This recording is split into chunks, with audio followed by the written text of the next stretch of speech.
capítulo 6.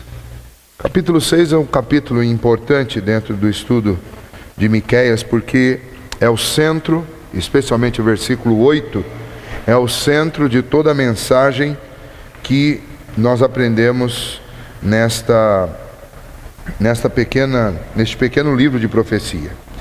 Para relembrarmos um pouquinho daquilo que nós vimos desde o início aqui, eu gostaria apenas de recapitular com vocês até aqui que dois grandes blocos no estudo nós aprendemos até aqui. O primeiro deles é quando Deus anuncia ou denuncia o pecado do povo de Israel. E o pecado de Israel e de Judá é exatamente uma falsa espiritualidade. Uma espiritualidade que por si mesma ela é deflagrada como falsa. A própria observação da vida do povo de Israel e de Judá mostrava a falsidade do culto, da adoração, da mensagem, de todo o sistema religioso deles. Então, esse é um momento em que o povo aparentemente vive com todas as conturbações, as perseguições de Israel nesta época, mas ainda assim o povo vive uma certa tranquilidade em termos de religião. E só que essa tranquilidade não era sinônimo de que as coisas iam bem. Nós vamos ver aqui pela acusação que Deus faz, é exatamente o contrário, né? A prosperidade que a religião, que o culto, que o judaísmo estava passando nesse período aqui, não era consequência de que eles estavam de fazer algo certo. Era exatamente consequência de fazer o errado, e Deus deu, como a gente costuma dizer, deu corda para eles durante um tempo. Então eles começaram a traduzir todas as inseguranças e as ansiedades que são naturais de um coração sem Deus através das suas próprias construções. Então, ao invés de confiar em Deus, eles começaram a construir muros muito altos em volta da cidade. Eles se enriqueceram, eles começaram a ornar a igreja, o culto e toda a adoração com muita coisa valiosa.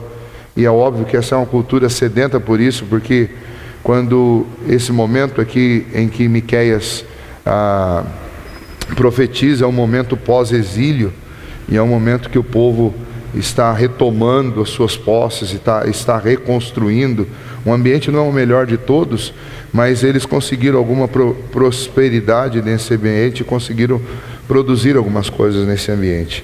Mas, infelizmente, isso não significa que esse povo está vivendo algo bom, está vivendo alguma coisa realmente verdadeira. A profecia marca na vida desse povo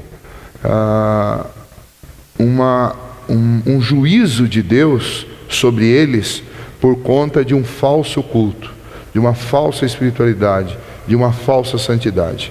E os dois primeiros capítulos, eles são uma denúncia de Deus, de que aquilo que estava por trás de todas as construções, por trás de todo o culto, por trás de tudo que eles estavam vivendo, era uma fome de ganância, de segurança, era uma fome de coisas dessa vida, mas no fundo, eles não tinham fome de Deus, eles não estavam ansiosos por Deus.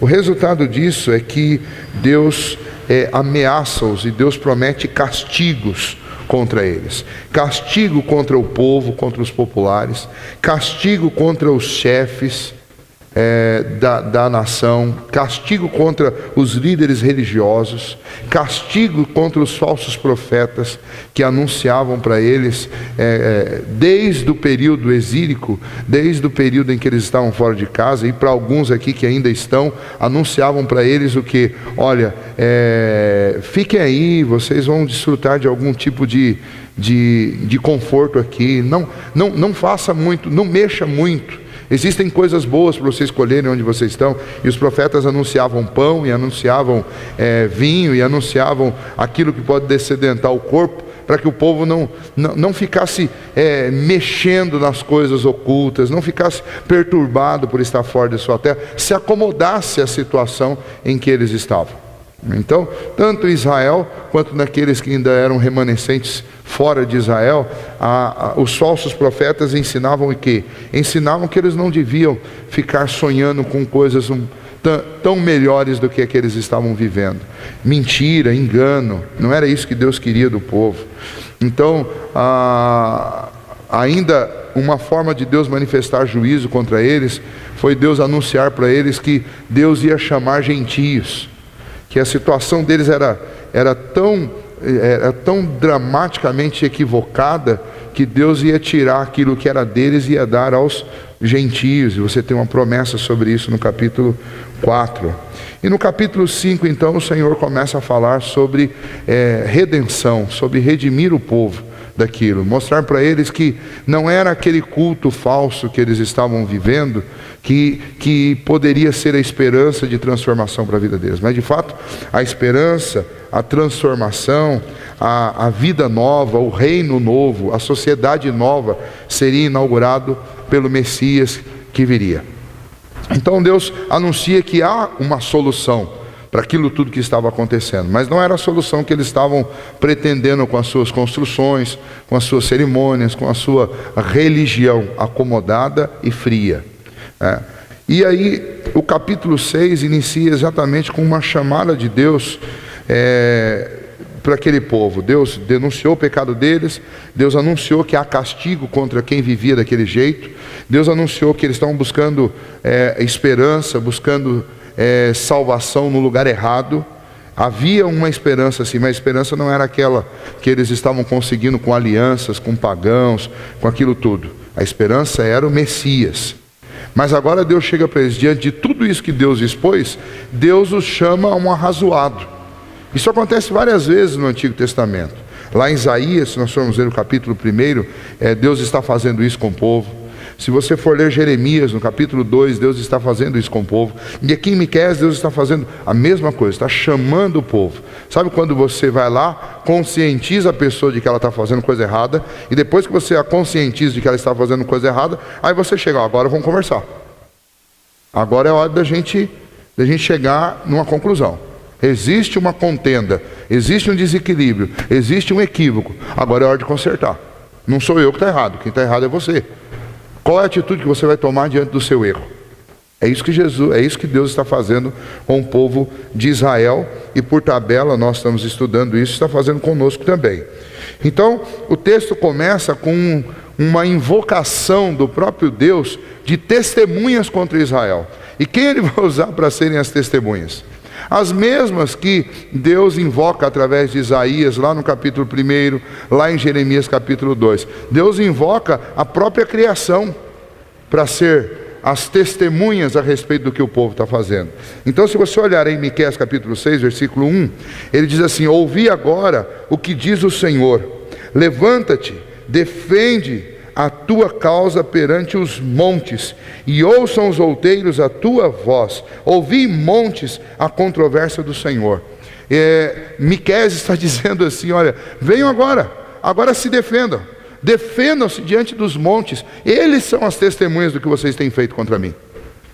E Deus diz: ouvi, montes, ouçam o que esse povo tem a dizer, ouça a minha controvérsia contra eles. Se você quiser dar uma olhadinha, abra lá em Isaías capítulo 1, veja como era hábito de Deus e era hábito dos profetas, falando em nome de Deus, falar com esta linguagem. Deus se pronunciou assim também contra o povo de Judá, lá em Isaías, né?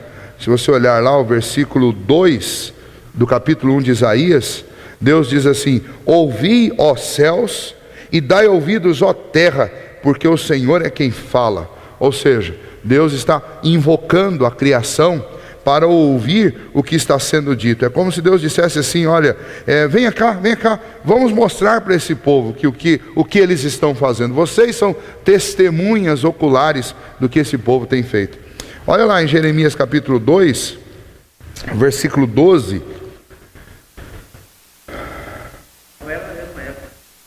Não, aliás, um pouco depois, pode-se dizer que são profetas contemporâneos, só que Miqueias começa a profetizar, já tem muita gente, quando acontece a profecia de Miqueias, já tem gente até voltando do exílio, né? E Judá ainda vai para lá ainda, né? Então, quando Isaías está no final já, da metade para frente do seu ministério, Miqueias está realizando o seu. Tem um lapso bem grande entre um e outro, embora eles profetizam sobre o mesmo assunto em nações diferentes. Judá faz uma coisa, Israel faz outra, e a profecia de Miqueias, especialmente, ela é uma mensagem não só contra Israel, ela é contra Israel e Judá. Diferente de Isaías, que é uma profecia direta contra Judá especificamente, e outras que nós vamos ver, como por exemplo, você pegar Jeremias, como você pegar Ezequiel, você tem uma profecia dirigida ao reino do norte, a Israel. Já Miqueias, ele fala as duas, porque ele já está falando num período já que tem gente que não gosta de falar que é pós-exílico, mas se você for olhar pela datação, já é quase pós-exílico, porque já tem gente retornando já, né? Mas veja só, Jeremias capítulo 2, versículo 12, é a mesma linguagem. Espantai-vos disto, ó céus, e horrorizai-vos, ficai estupefados, diz o Senhor. Ou seja, Deus, ele tem essa maneira de se comunicar com o seu povo, invocando a própria criação como testemunha contra o povo, daquilo que o povo tem feito contra Deus, tá? Então, os primeiros 2 versículos você tem isso, você tem Deus chamando a própria criação para servir de testemunha contra o povo, do que o povo tem feito contra Deus. Aí, quando a gente olha para o versículo 3, o que a gente observa é o seguinte: a grande reclamação de Deus contra o povo é que o povo demonstrava estar cansado de Deus. Não está cansado de Deus. Olha só, olha o que ele diz: que te tenho feito, e com que te enfadei, ou seja, cansei. E com o que foi que eu cansei vocês? Respondam. Então Deus está dizendo para aquele povo através de Miqueias: olha, por que vocês estão cansados de mim? E aí no versículo seguinte, no versículo 4, ele vai começar a citar todas as coisas boas que ele vinha fazendo para o povo ao longo de séculos, e aqui até de milênios, do que ele vinha fazendo com o povo, e o povo demonstrando cansaço em relação a Deus. É como se eles tivessem: nós cansamos do culto, nós cansamos da adoração. Apatia, que foi falado um pouco no acampamento sobre isso. O Elieber postou alguma coisa sobre isso no grupo da igreja lá. O povo estava apático. Então eles tinham o cerimonial, eles tinham o culto, mas o culto era um culto frio, sem sentido, apático. Era um retrato do relacionamento deles com Deus. E como que Deus classificou esse relacionamento? O relacionamento de vocês comigo está o relacionamento de gente que cansou. Sabe quando uma pessoa cansa da outra? Aí responde com meias palavras, fica monossilábico, não tem paciência, não faz o que agrada. Quando você cansa. E aí Deus está dizendo: viu, o que eu fiz? Por que vocês ficaram cansados de mim? Tem textos parecidos. Vamos fazer um link de novo lá com Isaías. Isaías 43, versículos de 22 a 28, tem algo muito semelhante ao que nós encontramos aqui. Isaías 43,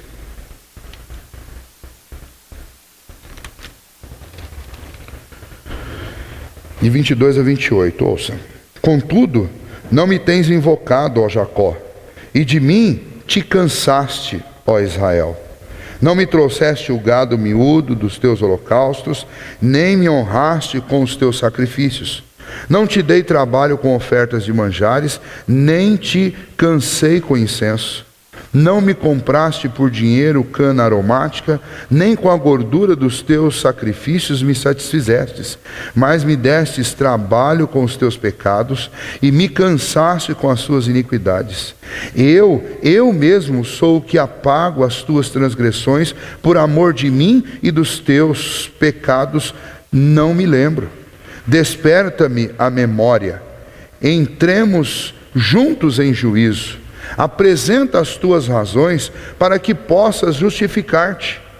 Teu primeiro teu primeiro pai pecou, e os teus guias prevaricaram contra mim, pelo que profanarei os príncipes do santuário, e entregarei Jacó à destruição, e Israel ao opróbrio, ou à vergonha. Veja só, é a mesma fala. Vocês estão cansados de mim? Eu é que pago pelas transgressões de vocês? Vocês estão cansados de mim? E a pergunta é essa. A Miqueias chega ao ponto central da profecia do livro, desse pequeno livro de profecia. E o ponto central é a pergunta: por que vocês estão cansados de mim? O que eu fiz que vocês se cansaram de mim? E aí, o texto de Isaías, Deus fala algo interessante. Veja, mesmo para o povo do Antigo Testamento, Deus diz: eu não sobrecarreguei vocês, porque existia uma série de sacrifícios ordenados lá em Levítico. E a impressão que dá aqui é que Deus tinha dirigido de tal maneira os últimos sacerdotes, que tinha aliviado o povo de uma série de sacrifícios, e tinha reduzido isso apenas o sacrifício pela remissão dos pecados. E o povo então, durante todo aquele período turbulento, de guerras, de exílio, não foi cobrado excessivamente nos sacrifícios cerimoniais. Mas ainda assim o povo estava cansado de Deus. Deus os tratava com graça e eles cansados de Deus. Parece que é muito semelhante com o que acontece conosco, né? De vez em quando a gente ouve algumas coisas que deixam a gente pensativo sobre isso, e às vezes somos nós mesmos que falamos isso, né? Então a gente ouve gente falando assim: olha, mas eu já fiz tanta coisa na igreja, pastor, já fiz tanta coisa agora. E às vezes a gente é até bem mais político, né? Vamos deixar a vez para os outros. Não é deixar a vez para os outros. A pergunta é: será que nós cansamos? Será que chega uma hora que dá para eu cansar de servir ao Senhor, de fazer coisas no reino de Deus? Eu conheço gente de idade que dá até aflição de pensar numa ideia dessa. Pensar em ficar parado, Deus me livre. Tem um que fala para mim toda vez: pastor, se eu parar, eu morro. Então não posso parar. Ontem nós estávamos fazendo uma visita lá para a dona Jandira. Ela recebeu o título lá de sócia benemérita, né? Como explicou a Ana Rosa, eu não sei explicar direito, mas a Ana Rosa explicou que é mais do que sócia emérita, né? Sócia benemérita, né? Então ela recebeu o título, ficou toda contente, né? E ela estava meio desanimadinha, e eu falei: senhora, precisa se animar, porque a Bíblia diz que o justo floresce como a palmeira. A palmeira floresce lá pelos 100 anos. Aí que ela começa a dar, aí que ela fica viçosa, aí que ela dá bons frutos e tal. E eu terminei de falar, ela já pegou a palavra, já quase começou a pregar para a gente, né? Ela se animou e falou: opa, valeu. Já se animou e já começou a dar o recado, né? Então a gente percebe isso, né? Que a pessoa fica contente. E os filhos de Deus, eles são assim, eles não são caracterizados por um povo cansado. Quando a gente começa a olhar uns para os outros e começa a perceber que a gente está cansado, alguma coisa está errada com essa religião, com essa fé nossa. Não posso estar cansado, e ainda mais vivendo num ambiente tão propício ao Evangelho quanto o nosso. Nós não temos dificuldade, especialmente agora que a gente está vendo esse cenário sangrento do que está acontecendo no Oriente. A gente percebe que isso envergonha demais. A gente percebe o quanto a gente é mole, é preguiçoso, é cansado aqui nesse país, que a gente não tem nada dessa magnitude impedindo a gente de fazer a obra, e a gente constantemente se demonstra cansado, sobrecarregado, desanimado com as coisas, e a gente não sabe de nada, né? É como aquele ditado hoje em dia muito popular: sabe de nada, inocente. Vai ver o que está acontecendo lá, né? Então eu tenho nessas redes sociais, eu tenho várias, eu sou associado a vários organizações missionárias. Eles estão postando vídeo toda hora de gente sendo decapitada, de gente sendo queimada, de gente sendo... E a gente fica vendo essas notícias todos os dias. A gente começa a repensar o que está acontecendo aqui conosco, né? Então nós estamos muito parecidos com o povo de Israel nos dias do profeta Miqueias. Estamos com uma dificuldade muito grande no nosso culto, na nossa adoração, na nossa vida religiosa. Primeiro, porque as nossas ações descredenciam a nossa fé. Segundo, porque nós estamos cansados. E aí eu imagino que essa pergunta de Deus, ela é muito atual, porque ela é para nós também. Por que vocês descansaram? O que aconteceu? O que eu fiz para vocês? E olha, Deus podia, a aplicação disso para os nossos dias, ela ainda é muito mais séria, porque naquela época eles ainda tinham que fazer sacrifício, eles tinham que fazer eles tinham que cumprir uma série de ritos cerimoniais que nós não temos mais.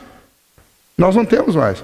Nós não necessitamos de um intermediador entre nós e Deus humano, né? Eles precisavam do sumo sacerdote, eles precisavam do sacerdote. Nós não precisamos. Cristo é o sacerdote, Ele é o profeta, Ele é o rei. Ele é o mediador entre nós e Deus. Nós não precisamos de uma adoração geograficamente estabelecida. Eu não preciso vir para cá. Jesus diz que não é nem em Samaria, nem em Jerusalém, né? Porque Deus procura adoradores que o adorem em espírito e em verdade. Não é uma questão geográfica. O próprio Senhor Jesus diz que onde estiverem 2 ou 3, ali eu estarei. Então, nosso problema não... As dificuldades que teoricamente existiriam para que a gente vivesse um serviço autêntico e contínuo para o Senhor, não existem mais. Mas ainda assim, nosso quadro é muito semelhante com o povo de Israel. Então, o que o Senhor vai falar através do profeta é restaurar a mentalidade do povo, o sentido da verdadeira adoração, do que é realmente espiritualidade. Ele vai mostrar que a questão não é quantidade, a questão é qualidade. É isso que ele vai fazer. O povo de Israel tinha uma agenda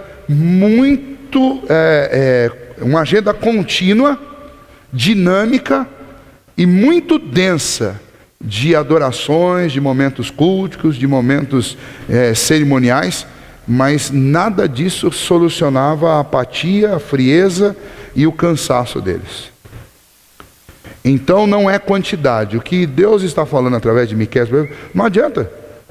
E lá em Isaías, no capítulo 1, o Senhor fala assim: quem requereu de vocês sacrifício? Quem requereu de vocês ficarem aí 3 vezes na minha casa? Quem requereu de vocês levantarem as mãos? Quem requereu de vocês esse monte de sacrifício que vocês fazem? Esse negócio me cansa. Lá Deus estava... Vocês estão me cansando com isso. Ele vai mais adiante e vai dizer: esse negócio todo me causa náuseas. Esses constantes ajuntamentos de vocês com a vida completamente equivocada, esse negócio me causa náuseas. E aí, esses profetas, eles têm uma mensagem muito, muito repetida entre eles, e muito clara, que só não vê quem não quer. Que Deus está dizendo assim: olha, a questão não é quantidade, é qualidade.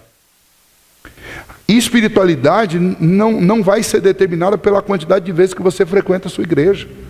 A espiritualidade não é determinada pela quantidade de horas que você passa cantando, orando, ou fazendo qualquer uma dessas coisas. A espiritualidade é determinada pela qualidade do que você faz. Pela qualidade. E nós somos tentados aí, eu digo assim, até por ser pastor e líder de uma igreja, eu sou tentado constantemente a estar cobrando os outros por causa de faltar. Você não vem na igreja, você não vem no culto de quarta-feira. A gente é tentado não só a cobrar, que é o que é muito pior, é você começar a julgar a fé de uma pessoa, a espiritualidade de uma pessoa, pela quantidade de vezes que ela participa de alguma coisa. E nós todos somos tentados a fazer isso. E o que o profeta vai mostrar para nós aqui, que não é isso. Por quê? O versículo 8 é a chave. Porque o que Deus exige não é isso. O que é que Deus requer? O versículo 6 e o versículo 7 faz um jogo interessante. Não é muito óbvio a princípio, mas depois fica claro. No versículo 6, ele está mostrando o seguinte: olha, vocês acham que eu me agrado, ou o que toca o meu coração é vocês fazerem a coisa exatamente do jeito que eu mandei, novilho de 1 ano, tudo certinho, milimetricamente do jeito que eu mandei? É o versículo 6, pode ler aí. Ou vocês acham que o que me agrada é fazer exageradamente? Então você traz lá rebanhos inteiros, você traz lá ribeiros de azeite. Olha o que está dizendo assim. Quer dizer, você está achando que o que me agrada é exagerar? Você está achando que o que me agrada é fazer na medida certa? Nenhuma coisa nem outra. Não é isso que me agrada. O que o Senhor requer de nós? O que o Senhor espera de nós? O que agrada o coração de Deus? O que anima a alma do Senhor? é o que está aí no versículo 8, na parte B. Olha, o que é que o Senhor pede de ti? Que pratiques a justiça, que ames a misericórdia e que andes humildemente diante do teu Deus. Então, Miqueias, da parte de Deus, vai trazer uma mensagem dizendo assim: olha, eu vou dar para vocês o resumo da religião, o resumo da verdadeira religião, o resumo daquilo que Deus espera dos seus filhos. Há poucas passagens em todo o Antigo Testamento em que a simplicidade da verdadeira religião seja exibida ao coração e à consciência de cada homem, como essa passagem. Isso daqui é a manifestação simples, clara, objetiva do que Deus espera de cada um de nós.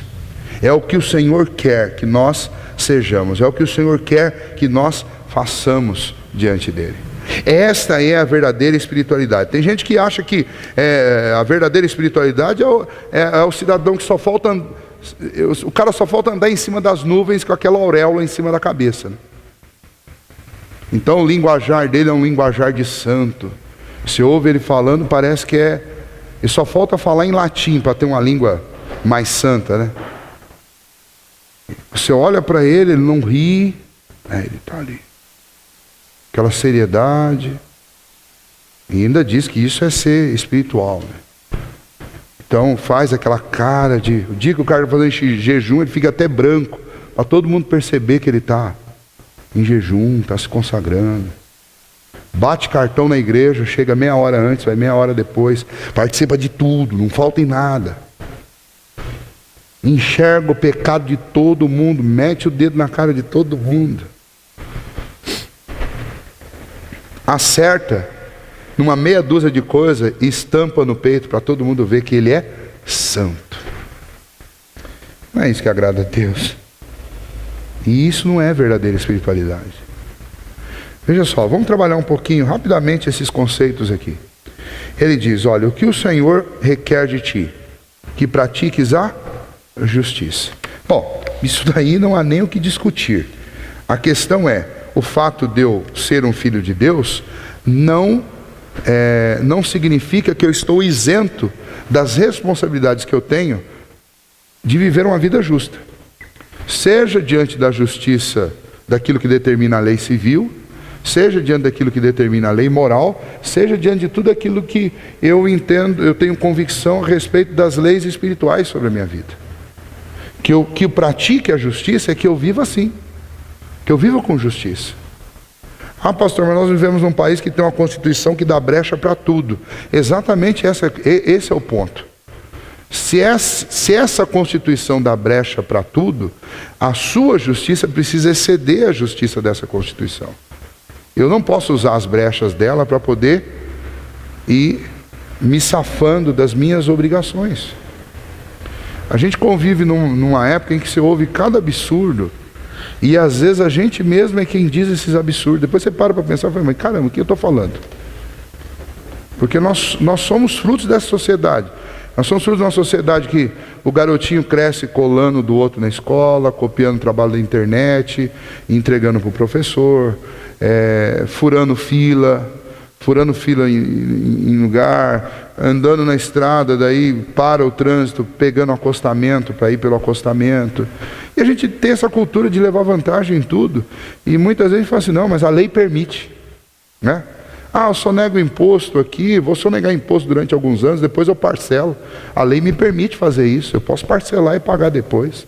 Enquanto isso eu vou trabalhando com dinheiro que não é meu, mesmo que eu não considere justo o tanto de imposto que eu pago, mas é essa lei, eu não posso ficar usando essas... Então, o que vai acontecendo? A gente vai se adaptando a um sistema em que, no fundo, o que nós estamos deixando de praticar? A justiça. A Bíblia não está dizendo aqui que você está condicionado a atos de justiça seus para ser salvo.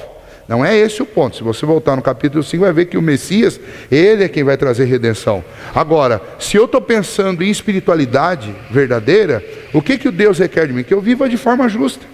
E viver de forma justa dentro da igreja é muito fácil. Aqui na igreja você consegue controlar a sua língua, consegue controlar suas ações para que elas sejam justas. O difícil é você viver essa justiça do lado de fora. é ver uma pessoa com fome e fazer alguma coisa. Isso é difícil. É muito mais fácil ignorar. É ver uma coisa errada e passar como se o assunto não foi com você. Ah, eu estou vendo lá tem lá um pobrezinho apanhando de 2 adultos. É injustiça, não é? E o que se espera da verdadeira espiritualidade?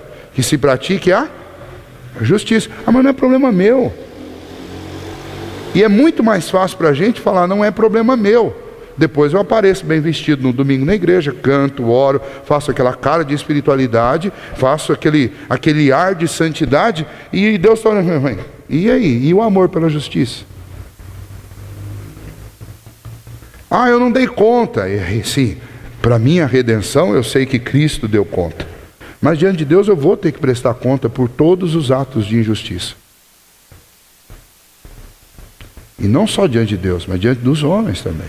Vejam, essa ideia de usar os montes para cobrar, Deus está dizendo assim, olha, não são as paredes do templo que vão denunciar vocês. Quem denuncia vocês são os montes que estão nos campos, que presenciam o que vocês fazem quando vocês vão e quando vocês vêm. São as estrelas do céu, é o firmamento que depõe contra você. Porque o firmamento enxerga você, é uma linguagem antropomórfica, obviamente, mas o firmamento enxerga você do lado de fora da igreja, não só dentro da igreja, não é só dentro do templo. Tá? Então a verdadeira espiritualidade, ela consiste, segundo o próprio Deus, consiste em primeiro lugar que a gente tenha um amor pela justiça, que a gente ame a justiça. Eu assisti um vídeo hoje, interessante para não dizer dramático, né? Uma calamidade. Ontem naquele bloqueio que tentaram fazer entre São Paulo e Santos, tentaram bloquear a estrada, não conseguiram. Aliás, ela ficou bloqueada por algumas horas, e um caminhoneiro insistiu e estava furando o bloqueio. E aí outros caminhoneiros pararam, entenda bem, a causa deles eu considero uma causa justa. É a causa de todos nós, mas a gente não está fazendo nada. A gente está pegando nosso carrinho, saindo de casa, vindo para cá, voltando, e nós não estamos fazendo nada. Aí eles resolveram parar. Parar por causa dos 3 reivindicações deles, né? Que é o combustível, é o preço do frete, são os pedágios e a condição ruim das estradas. Mas, então a reivindicação é uma reivindicação justa, mas cedo ou mais tarde isso ia acontecer. Tem que parar e tem que reclamar. O país não está usando os impostos que são pagos, o valor do pedágio, não está revertendo isso em boas condições. Muito bem, mas aí o caminhão furou o bloqueio. O que o caminhão furou o bloqueio? Vários motoristas se colocaram à frente do caminhão, e o caminhão, para não machucar quem estava na pista, parou. Na hora que ele parou, esses homens que estavam reivindicando algo justo, abriram a porta do caminhão e começaram a bater no cara. Começaram a bater, ele falou, vou ligar para a polícia. Liga, nós vamos acabar com o seu caminhão. Aí já subiu meia dúzia na carga, um já começou a soltar o cabo, e outro dando tapa, e você vê o cara dando tapa, pescoção. Peraí. O que está acontecendo com a gente? Aí quem postou o vídeo lá falou assim, olha no que o PT nos transformou. Eu não concordo com a frase. Porque na realidade o PT é o resultado do que nós somos, né? Não só o PT, mas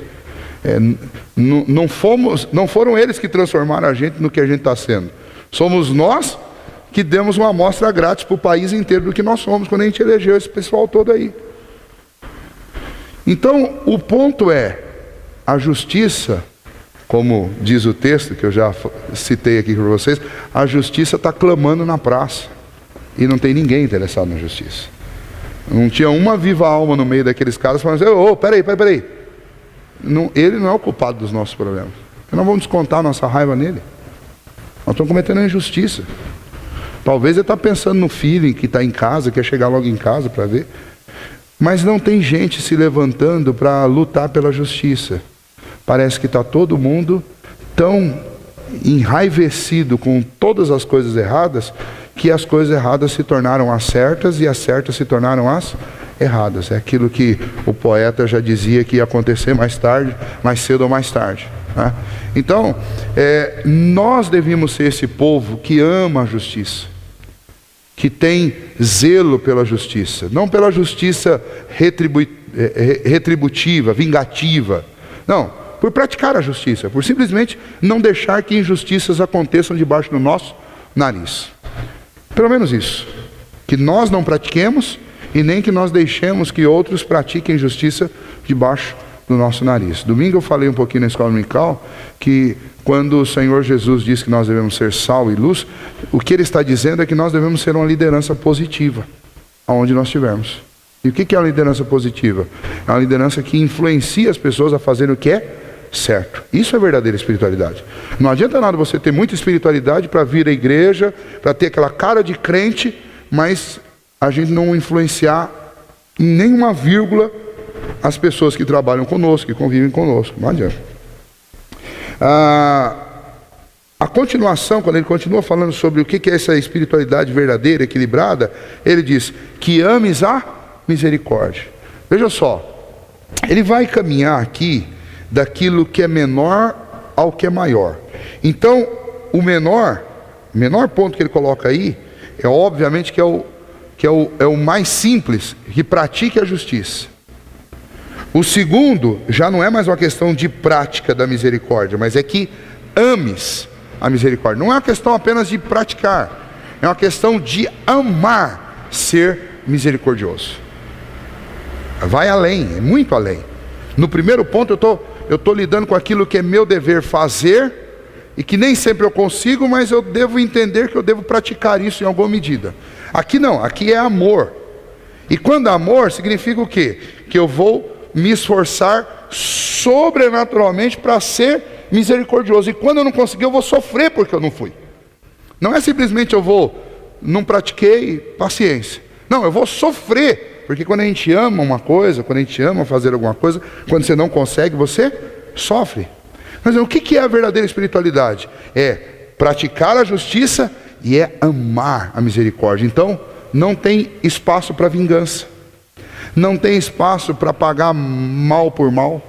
Não tem espaço para você agir inconvenientemente com as pessoas. Mas quando eu amo a misericórdia, significa que eu quase fico até mais contente quando o sujeito erra comigo do que quando ele acerta. Porque quando ele erra comigo, eu tenho a chance de ser misericordioso. Muda tudo. Que é, na realidade, o verdadeiro sentido daquela frase de Jesus. Quando alguém bater na sua face, você dá a outra.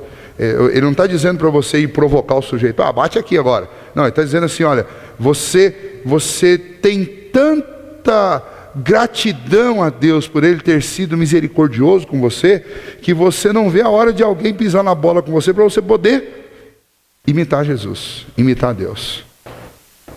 Então, o que Deus está dizendo para eles aqui, olha, como é que vocês demonstram que vocês não estão cansados de mim? Como é que vocês demonstram que vocês estão vivendo uma religião pura, verdadeira para comigo? Praticando a justiça e amando a misericórdia. Procurando oportunidade para poder ser misericordioso com os outros. Agora, será que essa era a realidade desse povo? E será que essa é a nossa realidade? Não é. A parábola do bom samaritano é um exemplo disso. De que não era a realidade deles. Os próprios líderes religiosos nos dias de Jesus, eles não sabiam ajudar as pessoas. Eles eram frios, insensíveis. Muito pelo contrário, eles sabiam odiar. E nós hoje em dia? A mesma coisa, somos frios e insensíveis.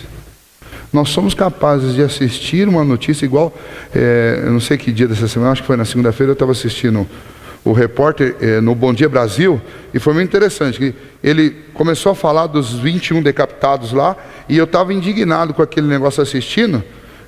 Eu falei assim, ele vai falar que é 21 decapitados, mas não fala que é crente, não fala que é cristão, não fala que é cristão. E, porque no Fantástico foi a mesma coisa, mostrou, mas não falou que eram cristãos, mostrou que estavam sendo decapitados, eles não falam que é cristãos. Parece que ele ouviu falando, né? Ele pegou e falou, no finalzinho da frase, cristãos. Mas ele terminou de falar cristãos e ele já começou, vamos ver a rodada do futebol. Eu fiquei olhando aquilo, eu falei, meu, pior que essa é a realidade nossa também, né? A gente fala de gente sendo morta, decapitada, tomando café da manhã, ouvindo a notícia, e depois a gente começa a falar de futebol como se no mesmo respiro. Com o mesmo ar que eu recebo a notícia da decapitação de irmãos meus, eu recebo as notícias do futebol e por aí vai. Insensibilidade, nós estamos todos assim. Aonde foi parar o ames, a misericórdia? Onde foi parar isso? A professora a Raquel, Raquel Miser, né? Ela é professora do Caleb e eu acho que eles estão falando bastante sobre isso na escola. Aí o Caleb chegou hoje à tarde em casa, ele tem um projeto Guri depois do almoço, depois tem mais uma coisinha, chegou, eram umas 4h30 em casa, eu tinha acabado de chegar, tinha tomado um banho e tinha ido estudar meu texto lá, Sibeli estava descansando um pouquinho, ele chegou, gente, nós podemos orar pelos cristãos lá do Egito? Eu levei até um susto. Eu não posso dizer não de jeito nenhum, imagine, né? Vamos orar então. Aí desligou a televisão e fomos orar. Aí ele fez a oração dele, depois ele explicou que a professora tinha dito que eles deviam orar. Né? E ele ficou o resto da tarde até agora, na hora de vir para cá, me especulando. Pai, mas como é que é isso? E por que eles estão fazendo isso? E vai... Então na cabecinha dele essa coisa está ali. Eu acho que acredito que dos outros meninos lá também. E aí quando a gente começa a falar sobre o assunto, que a gente começa a perceber a anormalidade do assunto. E só você ouvir um pouquinho lá na televisão, você não para pensar no quanto é anormal esse negócio. Do quanto é hostil. E o primeiro sentimento, é esse ponto que eu queria... E o primeiro sentimento que vem no coração da gente primeiro é a pena, é a dor daqueles irmãos nossos. E o segundo é o desejo de vingança. E aí, por que alguém não solta uma bomba lá e mata o EI, mata todo mundo? Eu falei, mas filho, será que essa é a resposta correta? Se a gente estiver numa roda de conversa, se vocês estiverem conversando comigo, vocês me pressionarem, eu vou, todo mundo tem que responder guerra contra esse pessoal. Mas será que essa é a resposta? Aí você lembra de Pedro lá? Pedro pegou o facãozão dele, desceu na orelha. O que Jesus disse? Não é por força nem por violência. Não vai ser na base da espada, Pedro. Não é. Então, a gente precisa repensar essas coisas todas, porque tem faltado misericórdia no coração do povo que vive de misericórdia. Misericórdia no nosso proceder diário. Nós não somos misericordiosos, não somos misericordiosos uns com os outros, não somos misericordiosos com os da rua, com os incrédulos. Basta a gente ver um incrédulo fazendo qualquer coisa aí que a gente começa a praguejar. Não somos. Infelizmente, nós não somos reconhecidos na sociedade como um povo misericordioso. E nós devemos ser. Hoje eu cheguei aqui, o Dario estava guardando uma cesta ali, ele falou, pastor, essa cesta é para fulano, para ciclano. E aí, a primeira resposta, mas fulano, pastor, não importa. Importa que a pessoa está precisando e a gente ficou sabendo. Vai estar certíssimo, Dario, é isso mesmo. Às vezes a gente quer ficar calculando se a pessoa precisa ou não precisa. Não é nossa responsabilidade ficar calculando quem precisa ou quem não precisa. Ligou, pediu ou ficou sabendo que está precisando, e levar lá e pronto.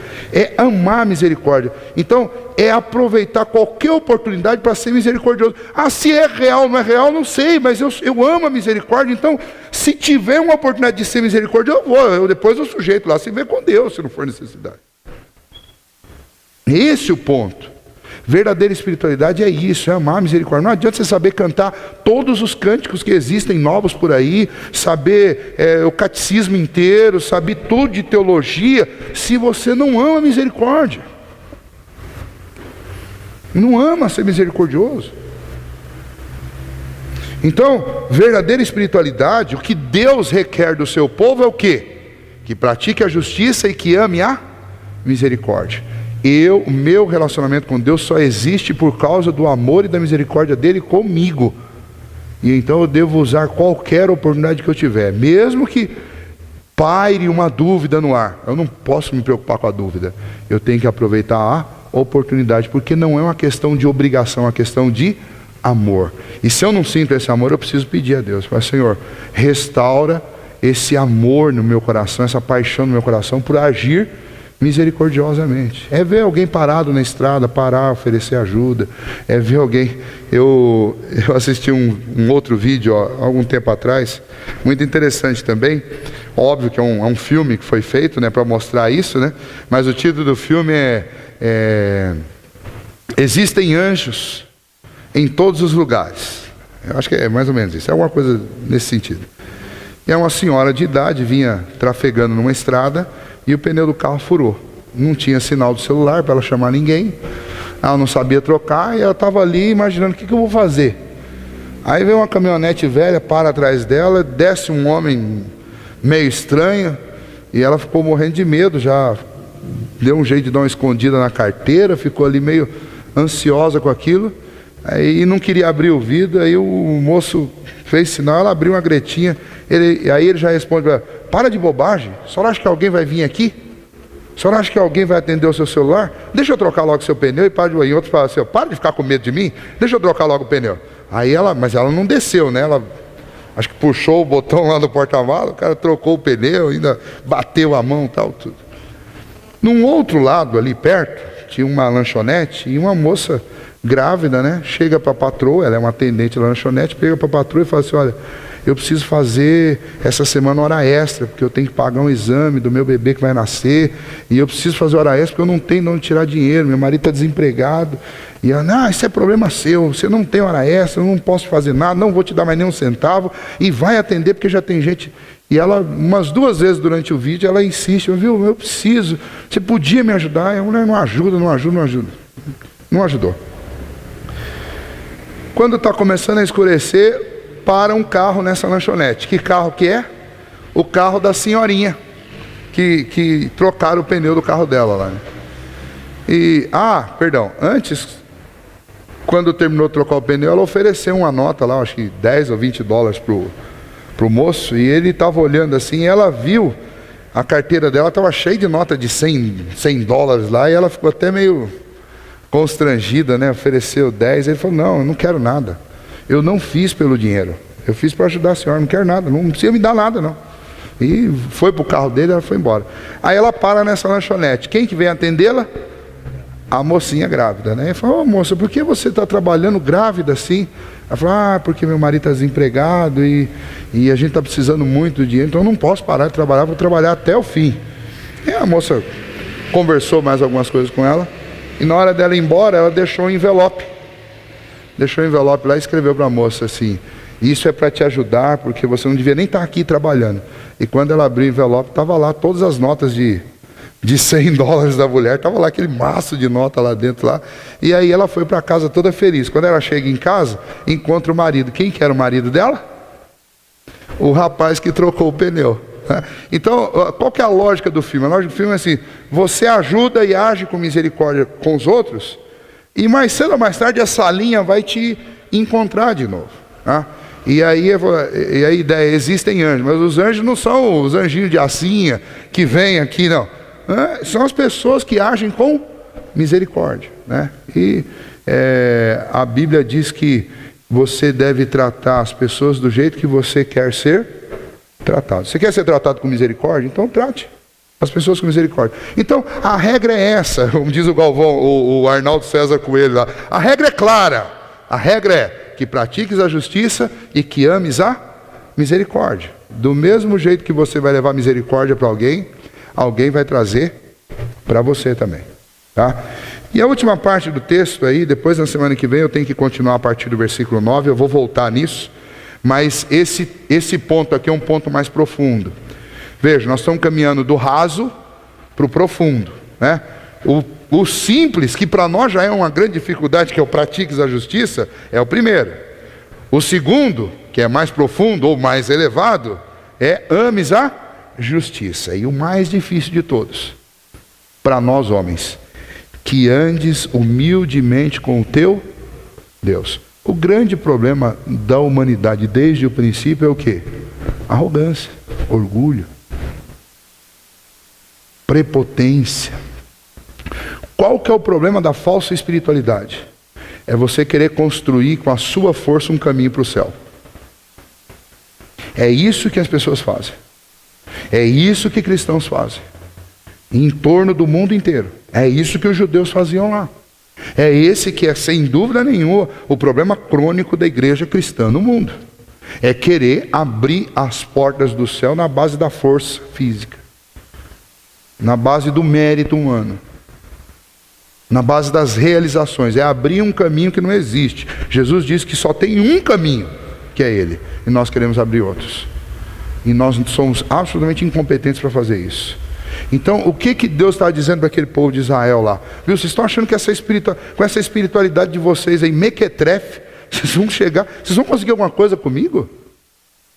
Não, a verdadeira religião, ou o que Deus exige de vocês, é que vocês andem em humildade do meu lado. A ideia de andar humildemente ao lado de Deus é andar no nosso devido lugar. É a gente se colocar no lugar que é nosso. Nós somos criados por Deus. Nós somos em Cristo Jesus adotados por Deus. Nós temos que saber nos colocar no nosso devido lugar. E eu não sou nada, eu não posso nada, não sou eu que abro o espaço para o céu, não sou eu que conquisto. Deus não me deve absolutamente nada. E as pessoas acham que Deus deve para elas. Essa semana mesmo, uma pessoa mandou uma mensagem que eu falei, meu Deus do céu, não é possível que alguém ainda tenha a coragem de dizer isso. Eu disse, olha, eu decreto, e você precisa decretar, que Deus te dê uma semana abençoada. Vai plantar batata. Decretar. Ou vontade de ser rei, né? Que coisa impressionante, como o ser humano tem vontade de ser rei. Como que tem vontade de mandar?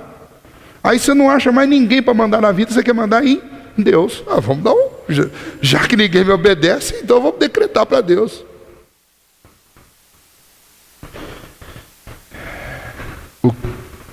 Como uma espiritualidade saudável se manifesta? Se manifesta em humildade diante de Deus. Veja só, lembra dos exemplos? Alguns exemplos bem básicos. Talvez o mais básico de todos. Jesus está numa casa, até o André postou uma mensagem essa semana sobre isso. Está numa casa de um líder do Sinédrio, religioso, chamado Simão. A casa de Simão, Simão faz isso, Simão faz aquilo, Simão é isso, Simão é aquilo. Simão está se sustentando em direção ao céu sobre seus próprios méritos. E aparece lá uma mulher cirofenícia que não tem condição nenhuma e pede um favor para Deus. E Deus falou assim, Jesus fala, mas é justo eu tirar da mesa dos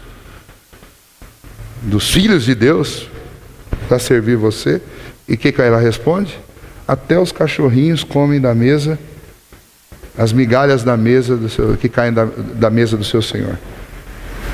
Veja lá, o que é verdadeira espiritualidade? Que andes humildemente com o teu Deus.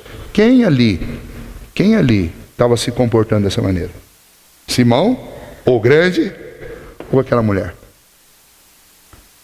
Aí Jesus dá vários outros exemplos, mas tem um exemplo do publicano e o fariseu orando na praça. O fariseu só faltava bater no peito, falava em voz alta, Senhor, eu pago meu dízimo, Senhor, eu frequento o templo, Senhor, eu cumpro os mandamentos, me abençoa.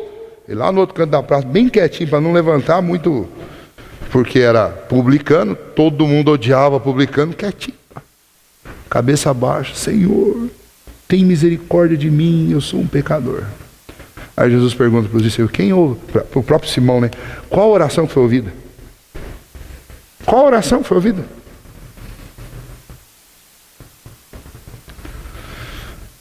Andar humildemente diante do Senhor é nos colocar no nosso devido lugar. Aí tem uma dificuldade com isso.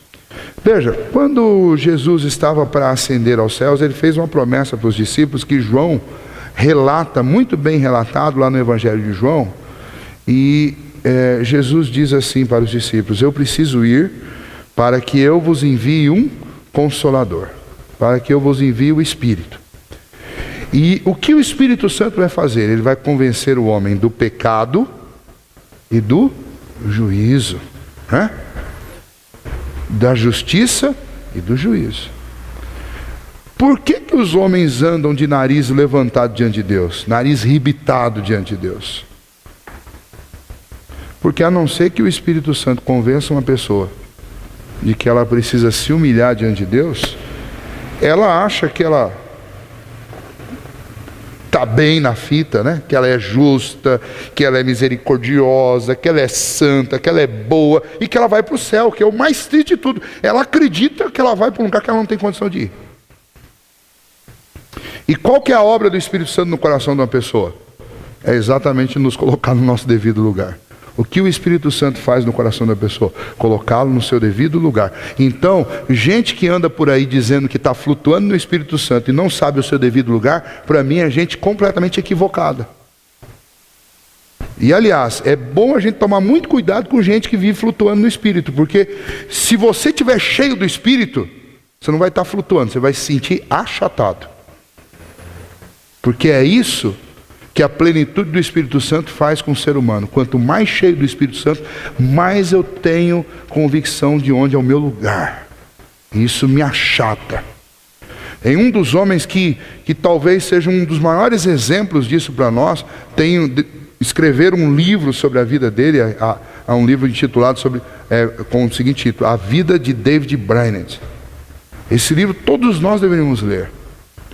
Este moço, ele orou, e depois da sua conversão, ele começou a orar muito, a buscar muito a Deus, e ele fazia isso sozinho, fazia no meio de outras pessoas, mas ele ficou tão cheio do Espírito Santo de Deus, que ele acordava de manhã, e ele saía, ele morava numa região rural, e ele saía nos campos para orar, e de manhã, recém-acordado, molhado de orvalho, ele orava chorando, e ele se deitava no meio daquele pasto para diante de Deus suplicar o perdão por causa dos seus pecados.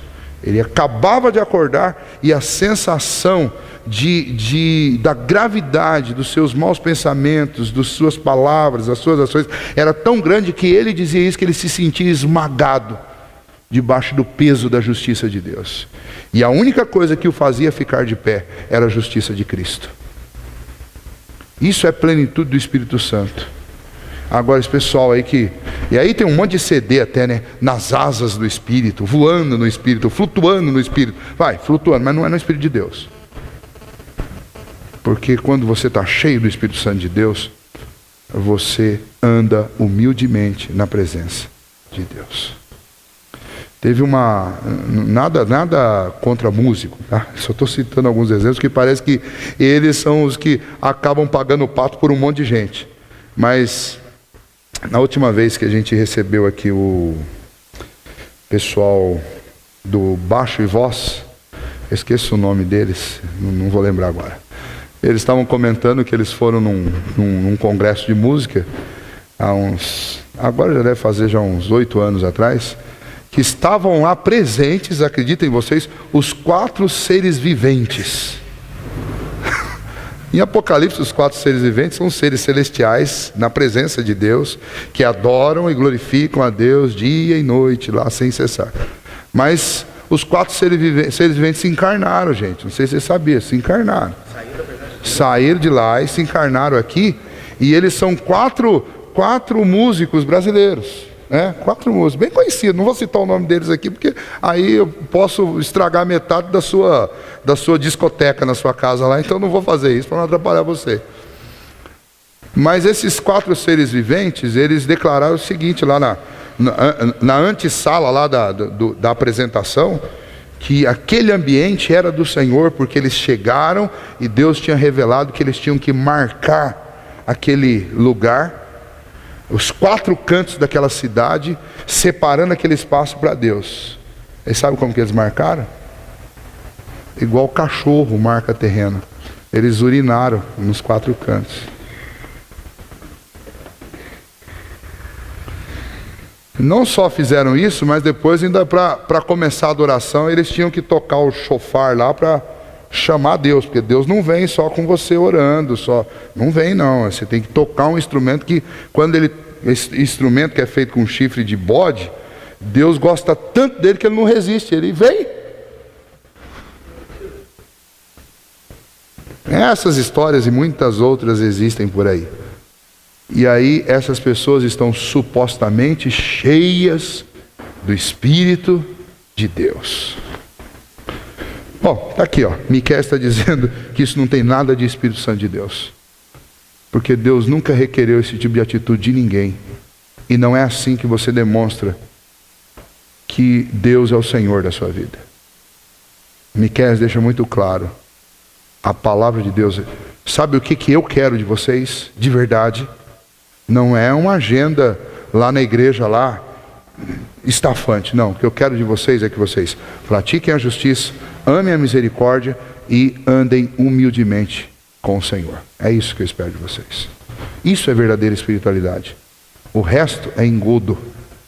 O resto é maquinação humana para demonstrar para os outros que é o que não é.